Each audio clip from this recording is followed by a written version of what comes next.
श्री गणेशाय नमः। उमापति हर हर महादेव की जय। सर्वप्रथम आपको और आपके समस्त परिजनों को महाशिवरात्रि की कोटि कोटि अनंत शुभकामनाएं। माँ पार्वती और भगवान शिव की कृपा हम सब पर बनी रहे। मित्रों, महाशिवरात्रि आ रही है। अभी तक आपने ऐसी दर्जनों रील्स, वीडियोस और शॉर्ट्स देखी होंगी जिसमें यह बताया गया है कि महाशिवरात्रि के दिन भगवान शिव का विवाह हुआ था। परंतु आपको यह जानकर आश्चर्य होगा कि ऐसा कदापि नहीं है। महाशिवरात्रि को भगवान शिव का विवाह नहीं हुआ था। अब आप कहेंगे कि इसका प्रमाण है आपके पास? हम कहेंगे हाँ, बिना प्रमाण के हम कोई भी वीडियो नहीं बनाते। परंतु ये चल क्या रहा है? कोई भी देखा देखी में ऐसी ही वीडियो बना रहा है। किसी ने असत्य वीडियो अपलोड कर दी और सब बनाने लगे। ये भी नहीं देखते कि यह शास्त्र में लिखा है या नहीं। महाशिवरात्रि के दिन भगवान शिव जी का विवाह के प्रसंग वाले जितने भी वीडियोस बने हैं, उसमें एक में भी आपको यह नहीं मिलेगा कि हम इस शास्त्र के इस अध्याय के इस श्लोक से बोल रहे हैं। तो आइए जानते हैं कि महाशिवरात्रि क्यों मनाते हैं।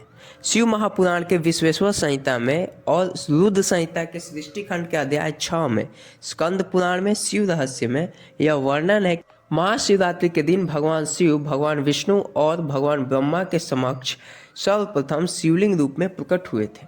तो महाशिवरात्रि भगवान शिव का शिवलिंग अर्थात निराकार रूप में प्राकट्य है।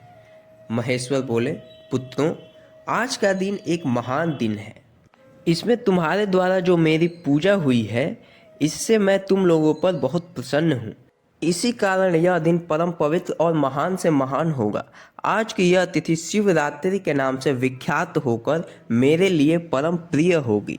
इसके समय जो मेरे लिंग, निष्कल अंग अर्थात आकृति से रहित निराकार स्वरूप के प्रतीक, वेर अर्थात मूर्ति, सकल सकारात्मक रूप के प्रतीक विग्रह की पूजा करेगा, वह पुरुष जगत की सृष्टि और पालन आदि कार्य भी कर सकता है।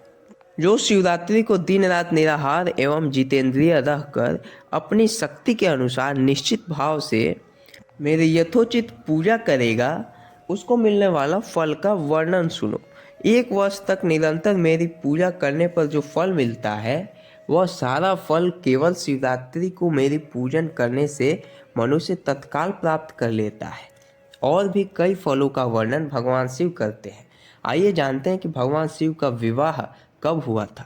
शिव पुराण में भगवान शिव के दोनों विवाह की बात करें तो शिव पुराण के रुद्र संहिता के सती खंड में 18, 19 और 20 में सती माता का शिवजी से विवाह का प्रसंग आता है, जिसके अनुसार उनका विवाह चैत्र शुक्ल त्रयोदशी को हुआ था। हम शिवरात्रि चैत्र में नहीं, फागुन में मनाते हैं। शिवरात्रि प्रतिमाह त्रयोदशी को पड़ता है, परंतु हम लोग विशेषकर फागुन वाला महाशिवरात्रि रूप में मनाते हैं। दूसरे विवाह का प्रसंग आता है शिव महापुराण के रुद्र संहिता के पार्वती खंड के 35, 58 और 61 के बीच में माँ पार्वती का शिवजी से विवाह का प्रसंग है, जिसमें वशिष्ठ ऋषि अन्य ऋषियों को इस शुभ तिथि को कितना दिव्य बताते हैं। सभी ग्रह नक्षत्रों को देखकर यह भी बताते हैं कि यह तिथि सर्वोत्तम है विवाह के लिए। यह तिथि भी मार्गशीर्ष माह के सोमवार को आता है। अब कल्प भेद हो सकता है। देवी भागवत पुराण में भी 25वें सर्ग के 8 और 9वें श्लोक में एक तिथि मिलती है, जो है वैशाख माह के शुक्ल पक्ष के पंचमी को। और भी पुराणों में भगवान शिव के विवाह का प्रसंग है, परंतु कोई भी तिथि महाशिवरात्रि को नहीं आती। मित्रों, अब कोई आपसे कहे कि महाशिवरात्रि के दिन भगवान शिव जी का विवाह हुआ था, तो यह वीडियो आप उसको भेज सकते हैं या उसको स्वयं बता सकते हैं। अब महाशिवरात्रि को शिव जी की कृपा पाने के लिए क्या करें? सर्वप्रथम स्नान आदि करके मंदिर में या घर पर ही भगवान शिव और माता पार्वती की पूजा करें। उस दिन व्रत रखें। रुद्राक्ष की माला से अभिमंत्रित हो तो अति सुंदर, नहीं है तो केवल माला से, या माला भी नहीं है तो ऐसे ही भगवान शिव के पंचाक्षर स्तोत्र अर्थात ओम नमः शिवाय, भगवान शिव के नाम का जितना हो सके उतना जप करें। रात को जागरण करके ध्यान लगाएं, साथ में ओम का या ओम नमः शिवाय का उच्चारण करें।